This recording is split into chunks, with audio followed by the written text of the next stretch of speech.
Selamat pagi anak-anak, apa kabar? Kakak percaya adik-adik sekalian pasti sibuk dengan e-learning atau home-based learning. Tetapi selain itu, adik-adik, yang paling penting yang adik-adik harus lakukan, kira-kira apa ya? Benar, jangan lupa beribadah. Beribadah itu tidak hanya bisa dilakukan di sekolah minggu atau di gereja loh. Kalau mau beribadah, di rumah pun bisa. Ini Kak Linda akan bercerita tentang Tuhan Yesus yang disalib, yang diambil dari Injil Markus 15 ayat 20b sampai 41. Adik-adik pasti pernah melihat salib seperti ini. Banyak orang Kristen memakainya sebagai lambang yang penting sekali, yaitu untuk mengingatkan akan pengorbanan Tuhan Yesus karena kasih-Nya kepada kita.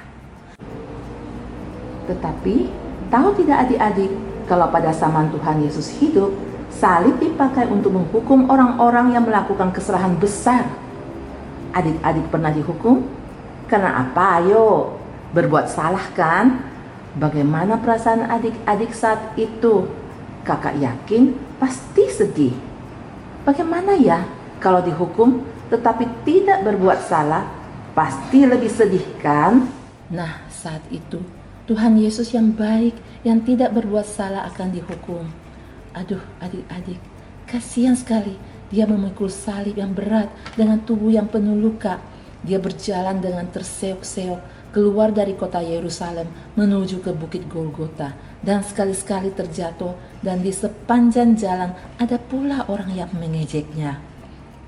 Akhirnya dia sampai di bukit Golgota dan disalibkan di antara dua penjahat. Bayangkan, Tuhan Yesus dianggap sama dengan penjahat. Orang-orang mengejeknya bersama-sama dengan ahli Taurat. Orang lain ia selamatkan, tetapi dirinya sendiri tidak dapat ia selamatkan.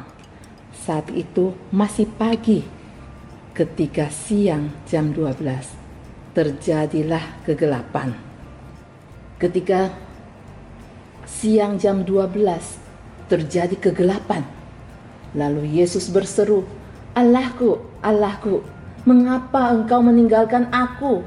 Dan pada siang itu, ketika Yesus berserah menyerahkan jiwanya, pada saat itu terjadi hal yang luar biasa. Tirai bait suci terbelah. Melihat itu, kepala pasukan berkata, "Sungguh benar orang ini anak Allah." Adik-adik, Tuhan Yesus sudah menunjukkan kasih-Nya. Ia menderita mati demi kesalahan kita manusia. Lantas, apa yang dapat adik-adik lakukan untuk menunjukkan kasih kepada orang lain seperti yang Dia ajarkan? Seperti sekarang, mungkin ada adik-adik yang mengeluh, kok kita harus tinggal di rumah, tidak bisa jalan-jalan ke mall atau keluar bermain sama teman-teman.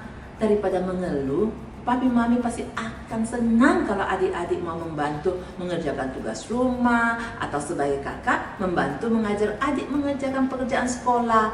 Karena Tuhan Yesus mengajarkan kita untuk tidak mementingkan diri sendiri dan saling mengasihi. Nah adik-adik, sampai di sini cerita minggu ini. Jangan lupa minggu depan akan ada cerita yang lebih menarik lagi. Sampai jumpa.